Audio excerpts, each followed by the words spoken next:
ఒక పక్క వర్షాలు, మరోపక్క ఎండలు, విపరీతమైన ఉక్కపోత, రోజురోజుకు మారుతున్న వాతావరణ మార్పులో జనాలు విషజ్వరాల బారిన పడుతున్నారు. జిల్లాలో ఏ ఇంట్లో చూసినా విషజ్వరాలతో వణికిపోతున్నారు. తెలంగాణలో విషజ్వరాలు విజృంభిస్తున్నాయి. వివిధ జిల్లాలతో పాటు హైదరాబాద్లోని ప్రైవేట్ ఆసుపత్రులకు వెళ్తున్న వారి సంఖ్య కూడా అధికంగా ఉంది. ముఖ్యంగా జలుబు, దగ్గు, జ్వరం వంటి వ్యాధులతో ఇబ్బంది పడుతున్నారు. జిల్లాలో ఏ ఇంట్లో చూసిన విషజ్వరాలతో వణికిపోతున్నారు. ఇటు ప్రైవేట్ ఆసుపత్రులు, ప్రభుత్వ ఆసుపత్రులు జనాలతో నిండిపోతున్నారు. కొందరిలో ఈ జ్వరాలు ప్రాణాపాయ స్థితికి చేరుతున్నాయి. చిన్న పెద్ద అనే తేడా లేకుండా డెంగ్యూ, మలేరియా, టైఫాయిడ్ జ్వరాల బారిన పడుతున్నారు.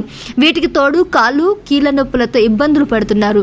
విష జ్వరాలు మారుమూల గ్రామాల్లో, తండాలతో పాటు పట్టణాల్లో సైతం ఎక్కువగా నమోదవుతున్నాయి. విష జ్వరాలు, సీజనల్ వ్యాధుల తీవ్రత గ్రేటర్ హైదరాబాద్తో పాటు జిల్లాలో ఎక్కువగా కనిపిస్తుంది. వరంగల్ ఎంజీఎం ఆసుపత్రిలో జ్వరాల బాధితుల కోసం ప్రత్యేక వార్డు ఏర్పాటు చేశారు. ఉమ్మడి వరంగల్ జిల్లాలో నెల రోజుల వ్యవధిలో 42 మంది మృతి చెందడంతో ప్రజలు హడలిపోతున్నారు.